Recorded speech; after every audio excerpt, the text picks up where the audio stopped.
کہ بندے کے اسلام کا، اس کے دین کا حسن یہ ہے، خوبصورتی یہ ہے کہ وہ کسی لایانی کام میں، ایسا کام جس کا کوئی مقصد نہ ہو، ایسا کام جس کی کوئی منزل نہ ہو، ایسا کام جس کا کوئی فائدہ نہ ہو، جس کا کوئی ہدف نہ ہو، وہ ان کاموں کے اندر آپ کو مشغول نظر نہیں آئے گا۔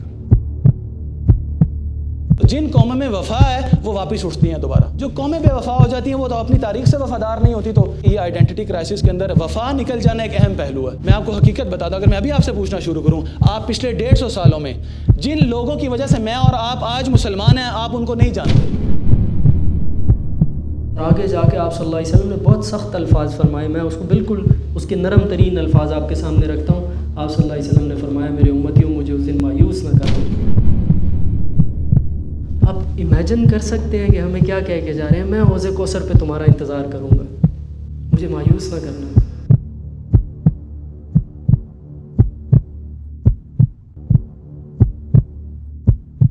کیا مانگتے ہیں مجھ سے مانگیں آپ کو دیا جائے گا۔ تو آپ کو معلوم ہے میرے نبی وہاں پر کیا مانگتے ہیں؟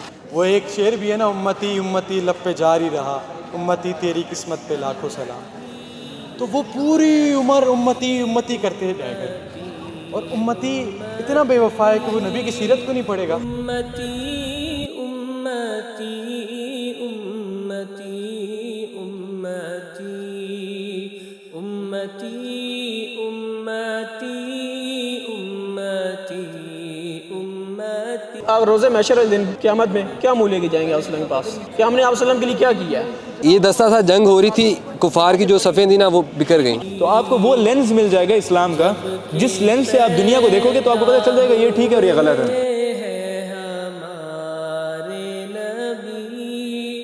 بھولے بھالے نبی، پیارے پیارے نبی، جب کہ پیدا ہوئے ہیں ہمارے۔ ایک سچے آدمی کی سچائی کی خیر پورے معاشرے کو پہنچتی، اور ایک جھوٹے کے جھوٹ کا شر پورے معاشرے کو پہنچتا۔ مشرکین مکہ یہ کہتے تھے، یہ نہیں ہو سکتا جو شخص دنیا کی امانتوں کے بارے میں اتنا سچا ہو، وہ خدا کے بارے میں ہم سے جھوٹ بولے، یہ کیسے ہو سکتا؟ انسانیت کا بحران یہ ہے کہ اعلیٰ اقدار اور اعلیٰ اخلاق، اعلیٰ کردار والے لوگ نہیں مل رہے۔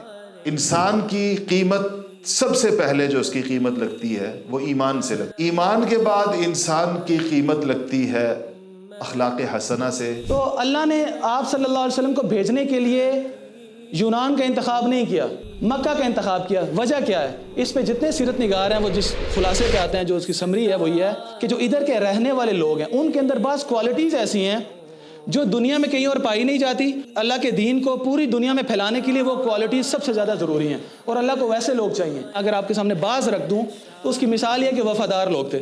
یہ کیسے ممکن ہے ایک مسلمان کے لیے کہ جہاں سے اس کے دین کا، اسلام کی تاریخ کا آغاز ہو رہا ہے، وہ اس کو ہی نہیں جانتا کہ انہوں نے ابتدائی آئیڈیا کیا تھا جس کے اوپر دنیا کو ری شیپ کیا آپ صلی اللہ علیہ وسلم نے۔ اس ری شیپ کیے ہوئے ماڈل کے اوپر صحابہ لے کر دنیا میں پھیلے اور 1000 سال 1200 سال گزار گئے، اور وہ جو 1200 سال کا جو ایک پورا ٹینیور تھا اس کو زوال آنے کی وجوہات میں سے یہ 3 وجوہات۔ آئیڈینٹی کرائسس بہت جینون قسم کا اور گہرے قسم کا۔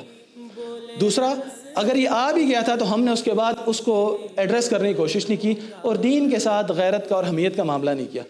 اللہ سبحانہ و تعالیٰ سے دعا ہے کہ اللہ سبحانہ و تعالیٰ ہمیں اپنی آئیڈینٹی سمجھنے کی توفیق عطا فرمائے کہ ہمیں اللہ نے کیا مقام دیا، ہمیں اللہ نے کیا مرتبہ دیا، اور کیسے عظیم الشان نبی حضرت محمد مصطفیٰ صلی اللہ علیہ وآلہ وسلم عطا کیے ہیں۔